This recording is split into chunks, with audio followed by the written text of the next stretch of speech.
Hello heroes, ఒక్క మాటలో చెప్పాలంటే కార్తీ తీసిన అన్నగారు వస్తారు సినిమా చూశాక నాకైతే సాటిస్ఫాక్షన్ లేదు. నిజానికి నాకు కార్తీ తీసే సినిమాలంటే చాలా ఇష్టం. అయినా కూడా ఎందుకు సాటిస్ఫై అవ్వలేదనేది కూడా క్లియర్గా చెప్తాను.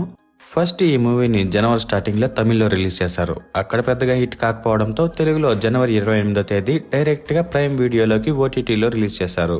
మూవీ ఓవర్ వ్యూ చూస్తే ఎంజీఆర్ కి పిచ్చ ఫ్యాన్ అయిన ఒక తాత తన మనవడిని ఎంజీఆర్ పునర్జన్మే అనుకుని పెంచుతాడు. కానీ అతను నిజంగా ఎంజీఆర్ లా తయారవుతాడా లేక తాత కళలకి సిద్ధాంతాలకి విరుద్ధంగా తనదైన దారిలో పోతాడా అనే దానిపై మూవీ రన్ అవుతుంది.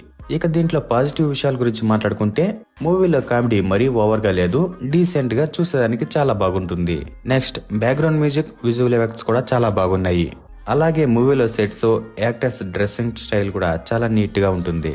Next hero elevation scenes, dialogues, fights అన్ని బాగున్నాయి.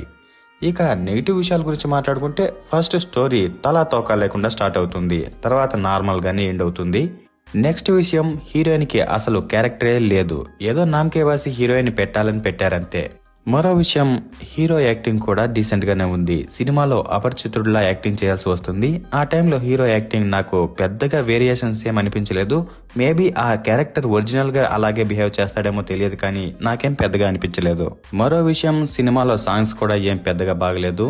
అలాగే సినిమాలో ఎమోషన్స్ కూడా మరీ డీప్ గా ఏం లేవు, చాలా యావరేజ్ గా ఉన్నాయి. ఇక నేను ఫస్ట్ చెప్పినట్టే కార్తీ మూవీని ఒక రేంజ్ లో ఊహించుకొని మాత్రం సినిమా చూడొద్దండి. ఏదో టైం పాస్ కి చూడాలంటే మాత్రమే చూడండి. ఇక ఈ మూవీలోని అన్ని విషయాలను బేస్ చేసుకొని నేను 10కి 5.5 రేటింగ్ ఇస్తాను.